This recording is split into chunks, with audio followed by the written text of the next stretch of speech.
Hello, everybody. This is Dr. Kirk Adams speaking to you from my home office in sunny Seattle, Washington. And this is a very special edition of my monthly live streamed webinar, which I call Supercharge Your Bottom Line Through Disability Inclusion. And today I have a wonderful guest and a colleague and partner in crime, Aaron Blasi, as we work together to accelerate inclusion of people with disabilities in our society. He is with Mind Vault Solutions. And Aaron, if you could give me a quick headline of who you are, I will turn Certainly. it back to you shortly for more. Hello, everyone.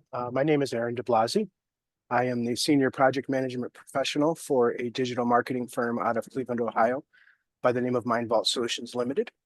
I am also the publisher for the Top Tech Tidbits, Access Information News, AI Weekly, and now Title II Compliance Today newsletters. If you're familiar with any of those, I also work closely with Dr. Adams to do his digital marketing as well. Thanks, Aaron. So I became acquainted with Aaron and actually through the Apex program, which is www.theapexprogram.com, which is a virtual training program to launch blind people into cybersecurity. And I had connected with Aaron around that, and he helped us promote the program through his publications. And as our relationship deepened, Aaron said things like, "You should start a podcast. You should have a YouTube channel. You Gosh, I should be remember those on Medium. conversations. Yeah. You should write blogs. You need a Yeah, the you need a difference is you better listened. website. No one else listens, though. You listened every time. Yeah. Seriously, You, kudos, really. you need a website that's more focused on your overall brand." Yeah. And so And piece he by listened. piece, Yeah. piece by piece, we've been building this web presence. And part of this is generating content. And for those who don't know me, just super brief, again, I'm Dr. Kirk Adams. I'm a blind person, have been since age 5. My retina's detached. I went to a school for blind kids, first, second, and third grade in the state of Oregon, learned how to read and write Braille, which I do constantly, travel confidently, independently with a long white cane, learned how to type on a typewriter so I could start public school in 4th grade and type my assignments and spelling tests and things for sighted teachers. And I also was given just this wonderful set of experiences, which gave me a great internal locus of control, just a belief that I could do whatever I wanted to do. And that was largely through outdoor experience. It was in Oregon.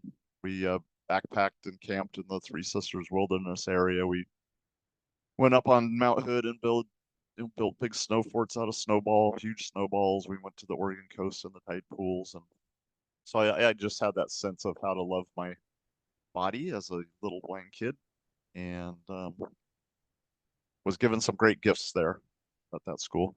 Was the only blind student in all of my classes from 4th grade through my PhD.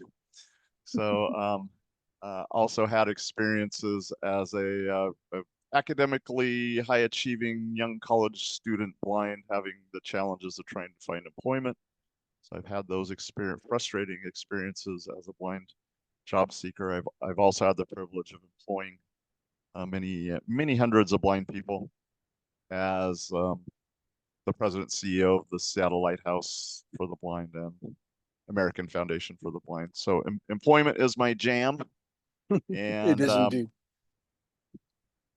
and I've also become involved in a number of startup companies using disability tech to accelerate inclusion. And through all of this, I have been generating a lot of content. I've done a lot of writing in my day. And of course, as AI became more present in the world, I learned through doing.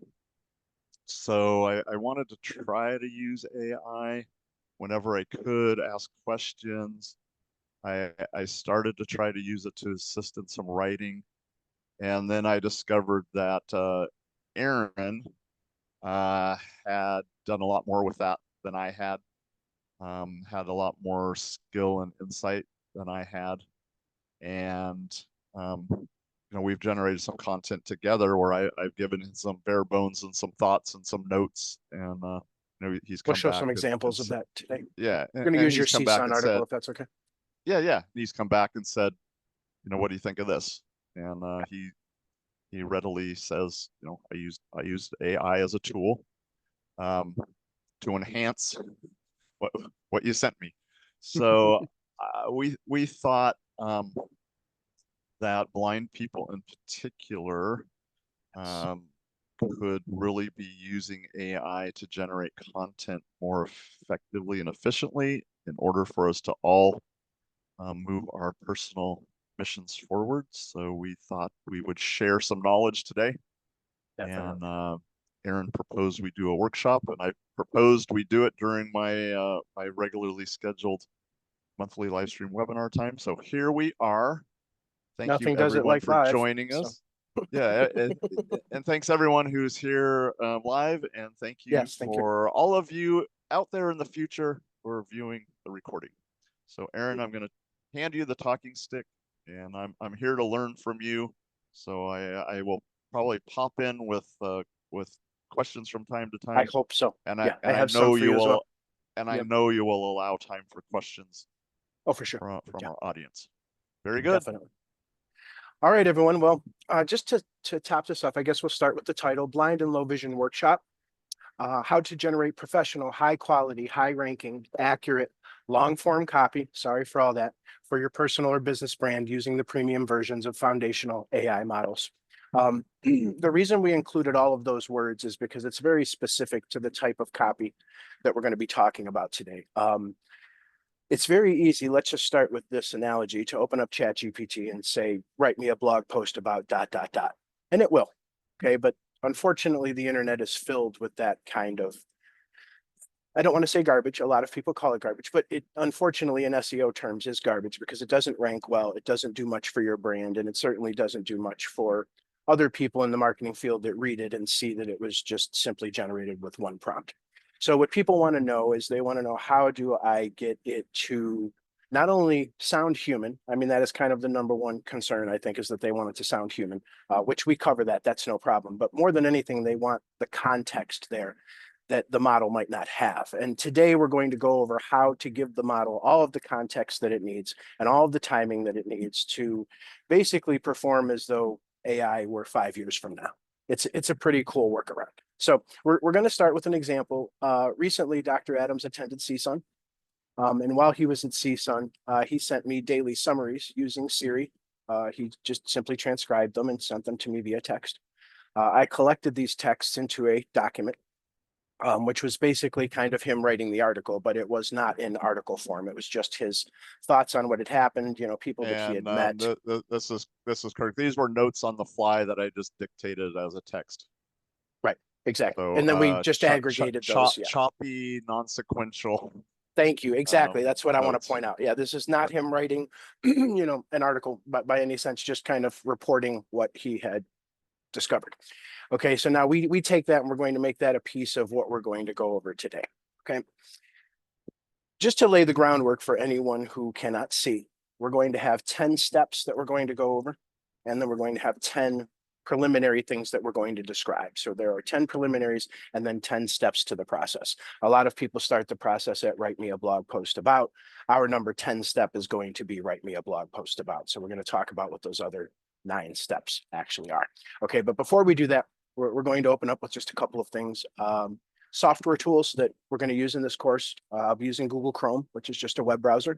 I'll be using ChatGPT Plus, the $20 a month version, not the $200 a month version. Nothing we need there currently. And I'll also be using Microsoft Word and Notepad. Those are just for data. The purpose of Microsoft Word right now, and a lot of people use just pure text and say, why would you use Word?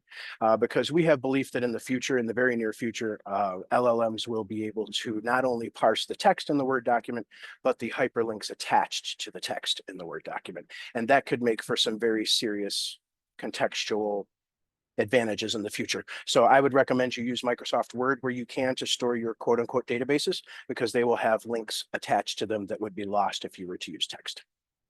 Makes sense to everybody. Okay. Number 2, the computer platform that I'm using for the course is Windows 11 desktop, but obviously you could use Mac You could do this on mobile. You know, it works on any platform that you can use an LLM. Number 3, what is a foundation model? Just to clear this up, a foundation model is the context of artificial intelligence and machine learning at large scale that is trained on extensive data sets and serves as a base for various downstream tasks.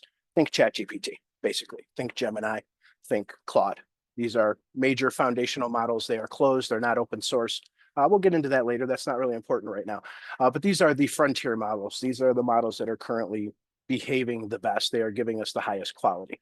And of those 3 models, in our testing, we have found that ChatGPT, believe it or not, is the best writer. I know that a lot of people currently believe that Claude is the best writer, but I think what they're talking about is writing in the form of once upon a time, as in writing a story from scratch and keeping the narrative going. Claude does very well with that for some reason, but ChatGPT seems to do much better at original and creative writing, especially the kind that we're going to be doing today. So that's why we chose it, if anyone has any questions about that. So the competing versions would be Gemini for $20 a month and Anthropic's Claude for $20 a month. They'll all do the same thing, but these techniques that we're going to use today can also be used on the free version. You'll just have limits to how many chats you can use. Okay. So moving on to number 4. This is one of the most important contexts here. So listen up to this one if you can. What is a rolling context window? The rolling context window allows the model to process and consider a fixed maximum number of tokens at any given moment in a session. This is the model's memory, essentially. And when you say, write me a blog post about ... the model can only give you back results within this window, this single window. And that's why these posts are always small. They're always roughly 4,096 characters or less, because that's the window. They're very easy to identify as AI generated. Okay, the stuff we're going to do today. Aaron, this Yeah. is Kirk. So how do I know how big that window is? How much can Great I ask it question. to bite off? Gotcha. Because right. I have noticed that Mhm. sometimes if I've asked, take these 3 documents and combine it, you know, summarize it, it'll tail off toward the end, and it won't, all the words won't be there, it won't be grammatically correct. Is that why? Really? Okay, that's there's a number of reasons that can happen. That sounds more like a cutoff of some sort. I've never experienced anything quite like that when summarizing let's a go document. Let's go back to the first question. Yeah, no, that's okay. Yeah, How rolling do I know context how much window I can totals, ask how it to big? bite off? Right. Gotcha. So here's some frame of reference for you. And let me give you the ones that won't matter first, okay? 128,000 token rolling context window. That means nothing to most people. That's okay. We're going to convert that into Word document pages at 12-point font, just to give people an idea, because that's how most people parse things, okay? That is roughly 205 pages of Word document at 12-point font. Now, that's its entire memory throughout the entire conversation, not just one ask. So that is the maximum amount of context that it can hold in its mind while it's talking to you.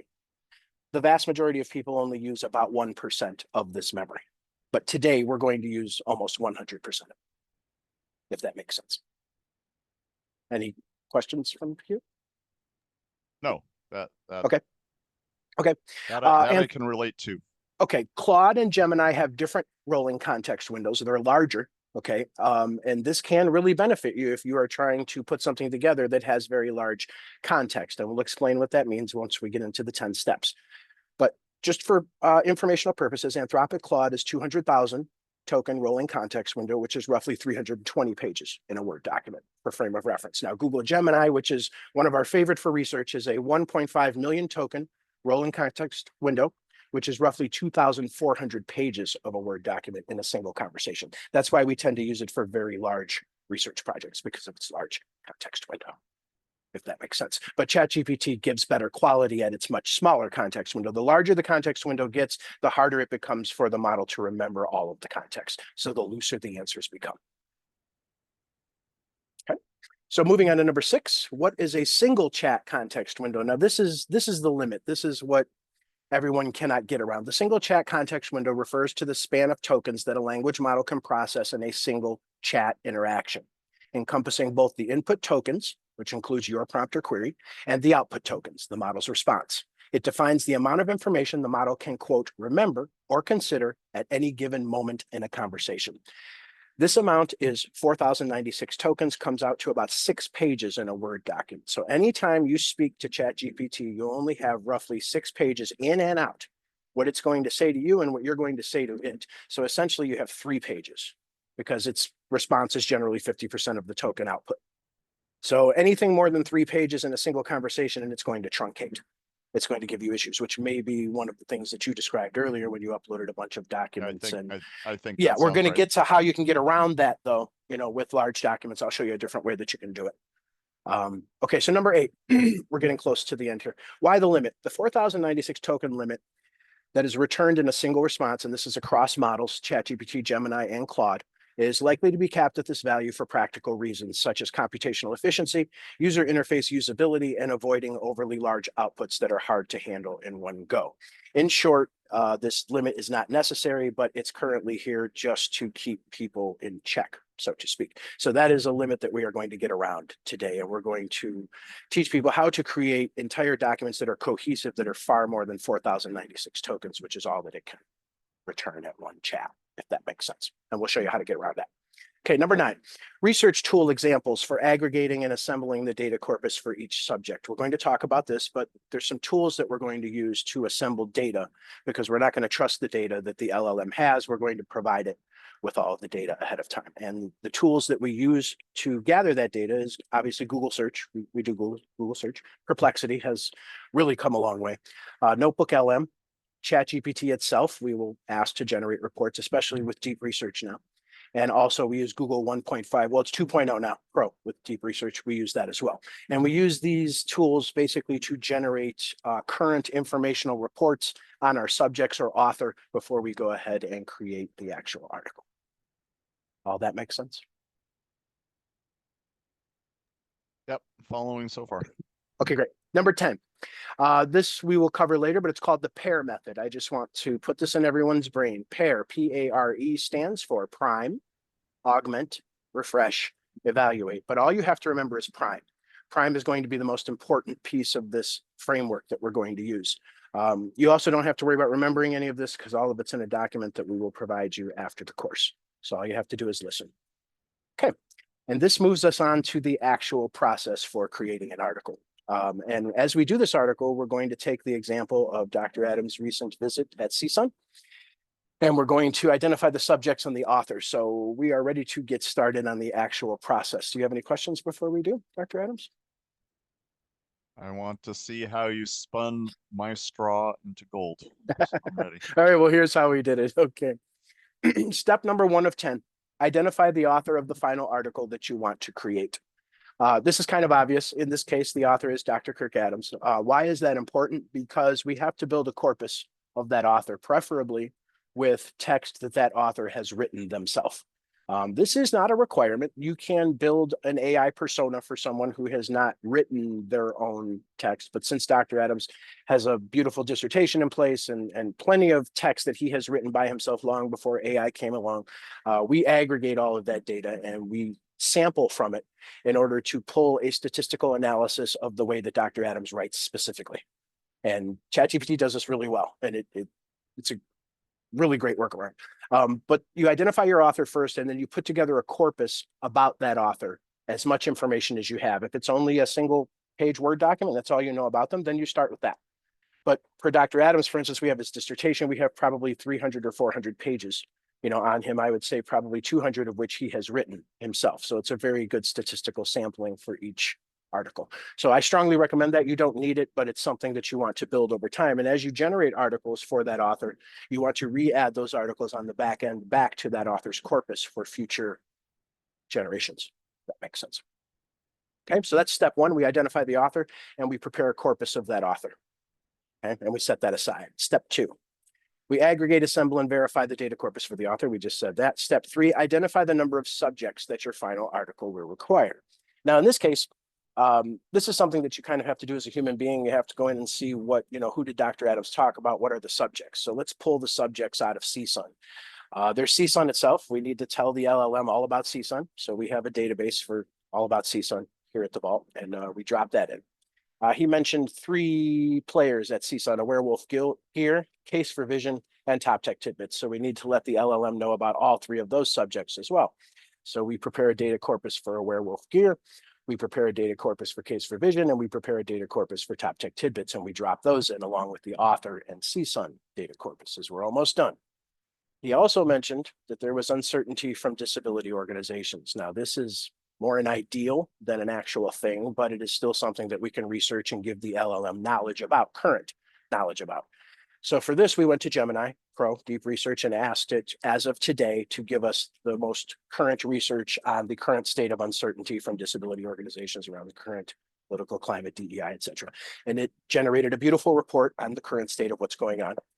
We use that as a corpus and drop that in, along with CSUN, a werewolf gear, case for vision, top tech tidbits, and CSUN, and the author corpus for Dr. Adams. So we have all Aaron, of these Jaws tells me someone would like the definition of the data corpus. Oh, data corpus. Let's just call it a Word document, a database.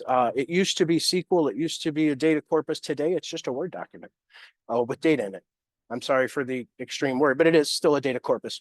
Each one is, but basically you're just building a Word document or text file about each subject. And you're saving those files because you're going to use those files as a base for what we're going to do next. Sound good? Okay. Yep. Okay, on we go. All right. Aggregate, assemble, and verify the data corpus for each subject. So let's assume that we just did that and we have all of those files ready on our computer. I know that's a tall order, especially for blind people. I don't want to seem like we're glossing over that, but we do only have an hour, and that's the reason that we're making this the way that we are. But I understand that's a lot of work and it can take a lot of time. But as a digital marketing agency, when you do this for someone, you know, like Dr. Adams or a different client, it definitely pays for itself in the long run, because by the end of it, you'll be able to generate articles much more quickly, much more high quality than even a team of humans could in the same amount of time. So that's the idea. Okay, so step number 6, we're going to use the provided role prime prompt. You remember we talked about that earlier. I said you only need to remember prime, because that's all we're going to do right now. So basically, we're going to take these documents that we have, 1, 2, 3, 4, 5, 6, 7 documents. We're going to go into ChatGPT and we're going to use a feature called projects. And what projects allows us to do in ChatGPT is list a number of documents and then go ask questions about those documents.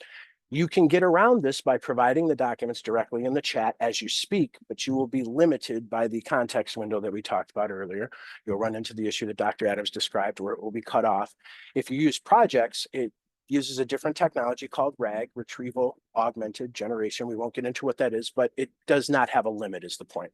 So you want to take these files, add them to a project, and then in this project chat window with all of these files in tow, we are going to prime each subject and the author. We're going to start with the author and we're going to prime the author, and we're going to say, I'm going to read you the prompt that we're going to provide you, but I call it, tell me everything there is to know about ...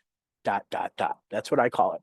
So in the chat, I type in, tell me everything there is to know about Dr. Kirk Adams. That is not the actual prompt. It's very long. I'm going to read it here in a second, but that's the idea. And we press enter, and it goes into those project files, and it sees those 400 pages that we have on Dr. Adams, and it pulls this outline, so to speak. Basically, what it's doing is it's pulling from the project files all of the information into its memory so that it does not have to hallucinate or guess about who Dr. Adams is. In addition, it is sampling his writing style, his statistical mathematical writing style, so that it can duplicate it later on when you ask it to. Okay. Once we've done that for the author in the same chat window, we then proceed to do the same thing for each subject. Tell me everything there is to know about CSUN. And it goes into the project files and it details everything that it knows about CSUN. And then when it's done with that, we say, tell me everything there is to know about a werewolf gear. And it goes and it describes everything. Now, mind you, this is all in the same chat. So about Dr. Adams, same chat. CSUN, same chat. A werewolf gear, same chat. Case for vision, same chat. Top tech tidbits, same chat. Uncertainty from disability organizations, same chat. Now, when we're done with that, we've got all of this context loaded into the model's memory, okay? We're going to move on to, I don't think I'm going to read the prompt. It's very long, but you will get it as part of this program. And you can swap out the author or subject in the prompt that you want it to pull from the corpus, from the database. Okay, so we move on to number 7 at this point.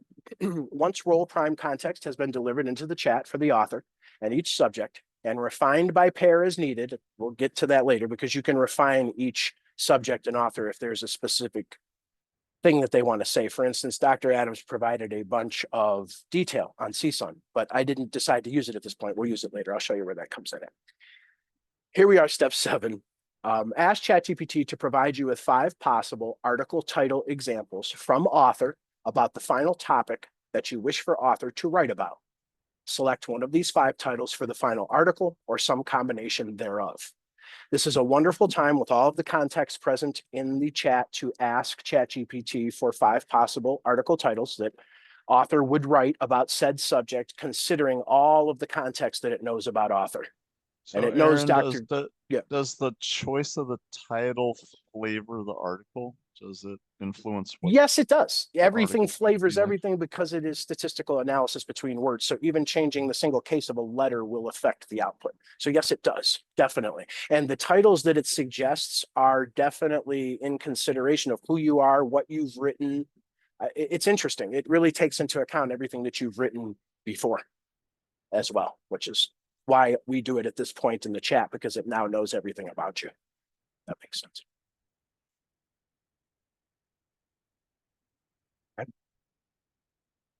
Okay. All right. So at this point,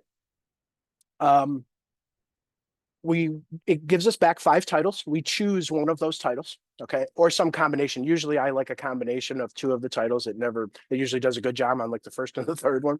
So I'll put those together. And in step number 8, this is where the magic happens. This is where we sidestep that 4096 context window limit. This is where you get to do what no one else can do. And this is how. And if you're an academic, you will recognize this shortcut. Step 8, use the provided prompt to generate an outline. Listen to that, outline for the final article title. Copy and paste the final outline into a Word document. Now, the ChatGPT at this point will generate an entire outline, and that outline will be within the 4096 character limit. But the great part about it is we're going to refeed that outline in one section at a time and have it write the article for just that section. Now, what this allows us to do is make each section of the outline have a 4096 token limit rather than the entire article. And this makes a huge, huge difference in your ability to generate long form content. You could literally generate probably a roughly 190 page article and with context using this method. So that is kind of the secret. So mechanically, you've generated outline, you put it in a Word document. Then do you just copy and paste each section? Well, I'm going to get to that. We're going to step 9 now. Great. Okay. Use the generated outline in tandem with the following prompt. Now, we've provided a specific prompt that we use to do this. You can use ours to start, but I encourage you to experiment. But this prompt will do a really good job. Use the generated outline in tandem with the provided prompt to generate the final article one outline section at a time.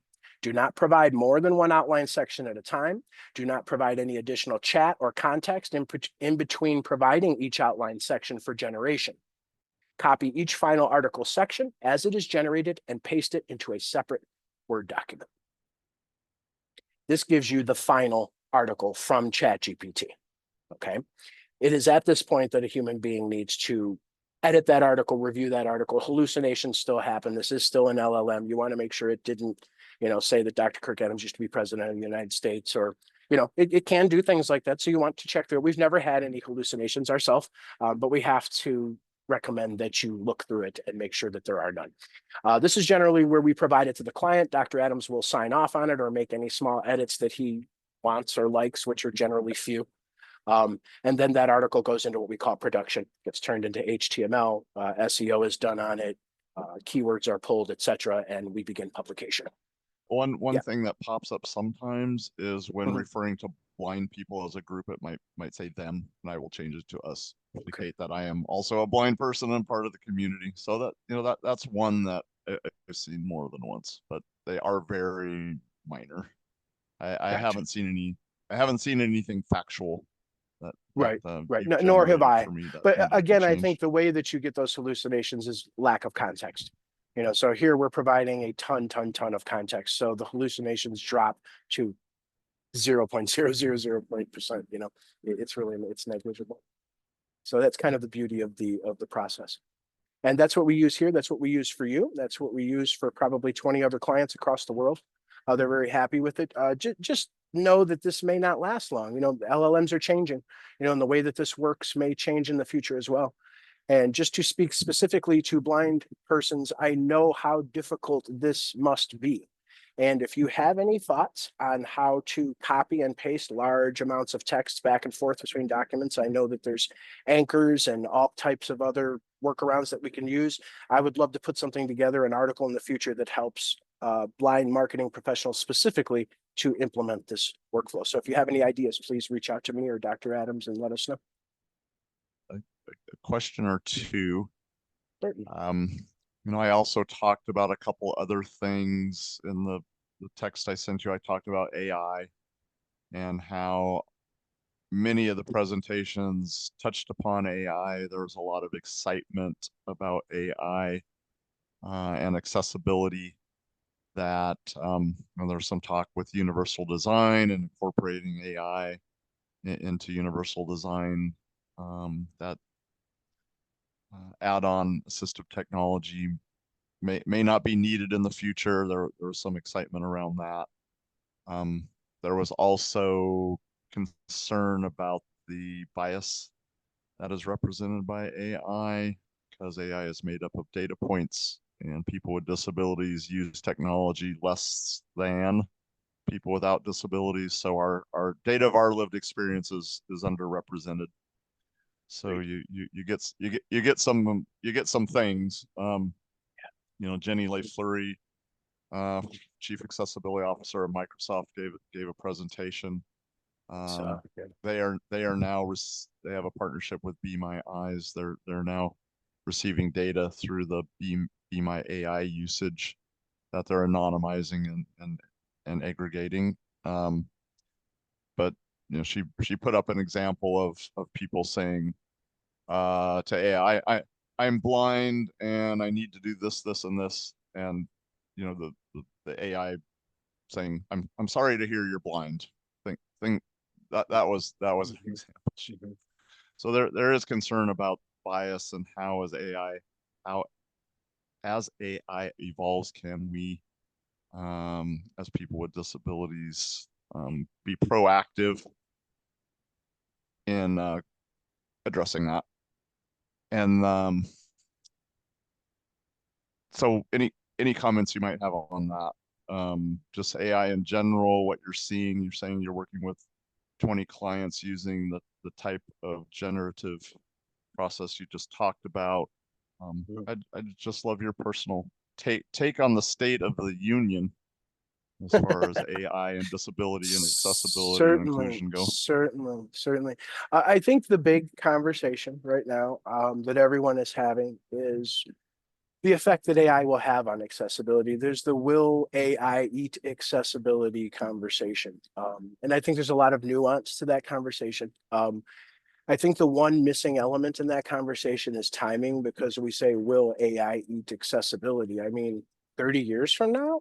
Sure. I don't think anyone would argue that, but a year from now, 2 years from now, who knows? Those are the bets that are current. When's it going to happen? How is it going to happen? What's it going to look like? And specifically, how will it affect blind people? I think a lot of these questions are going to be answered very soon. Amazon Plus is coming out, which is going to be huge. It's going to be huge for me. I know it's huge for blind people. It will be the first time an LLM has really been merged with voice in the way that I believe blind people need it to be. Kind of like ChatGPT advanced voice mode, which if you are blind and you have not tried advanced voice mode, I encourage you to rush out today if you can and try it, because I think it's life-changing. And I think those kinds of things will be life-changing. I also think where representation is concerned specifically, and lived experience of people with a disability specifically, we have room for improvement in that once we can collect data from people remotely using technology. I mean, I don't know how, but imagine a phone, imagine an Apple headset, imagine if they could watch Dr. Adams work for an hour and specifically tailor solutions to Dr. Adams' needs. I think that is happening in the future. How far away, I can't say. 3, 4, 5 years, possibly, maybe sooner. I just think it's a very interesting time. I think it is the greatest time to be alive. And I think it is the most profound time for people with disabilities to have hope in all ways, you know, from Neuralink, which recently released a brain interface that allows a man to use an Apple Vision Pro to control his environment. You know, I would be incredibly excited about that if I were one with paralysis, you know, to the breakthroughs of blind and retinal medical technologies that are happening currently, and the promise of that possible technology, then the blind people may one day be able to see, you know, and that's not BS. I think it's pretty amazing, personally. Another aspect of CSUN I commented on as an avid Braille reader was the appearance of numerous multi-line Braille displays. So, Yes. you know, I have a 80 character Braille display attached to my laptop, the same one I've used since 2016. I have a 32 character Braille tablet note taker.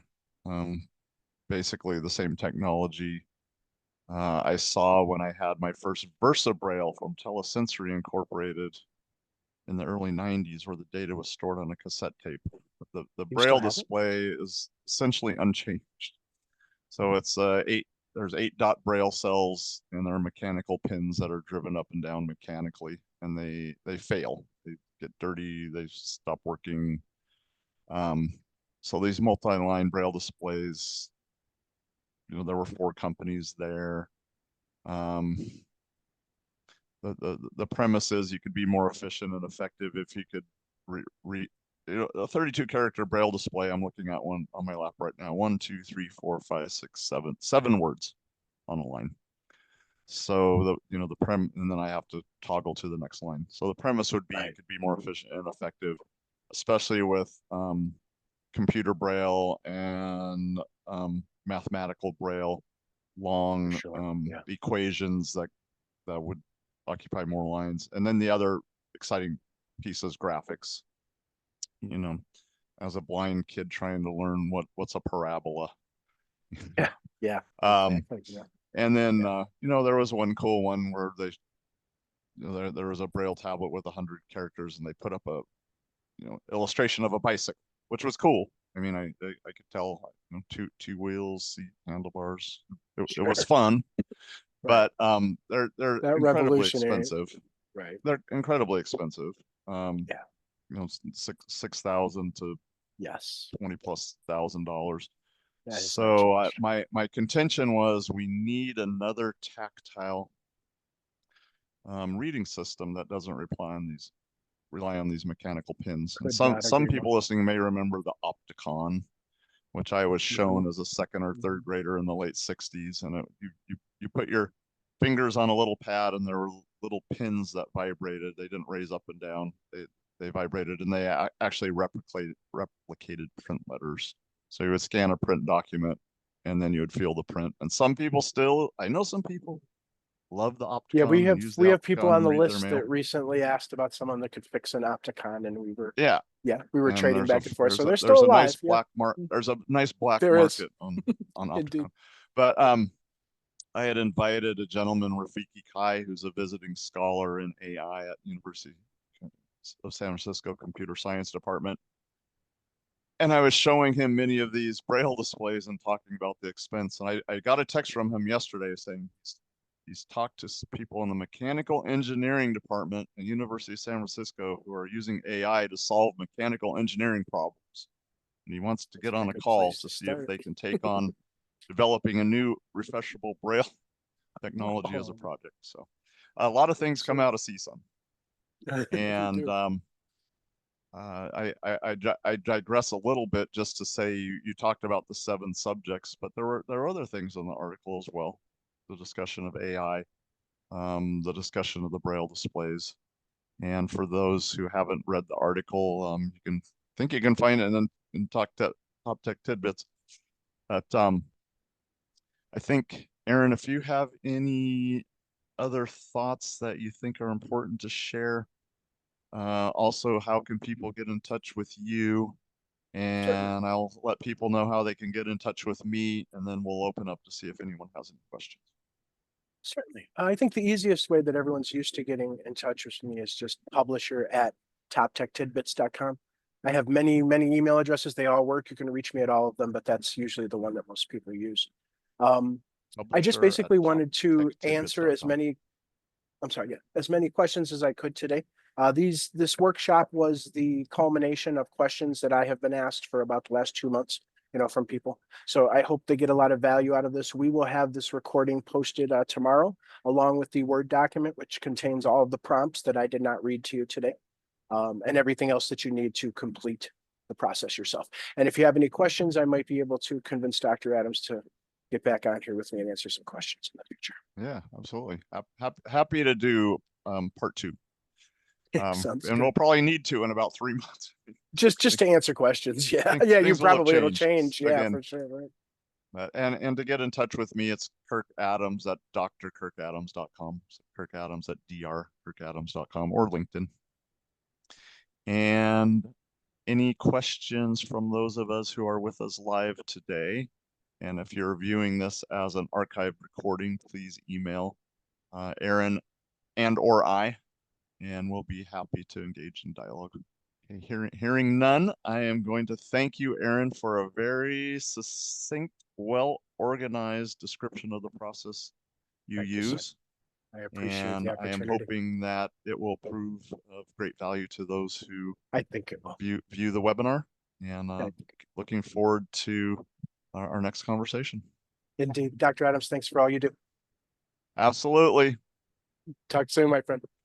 All right. Take good care. Bye, everybody. Bye-bye.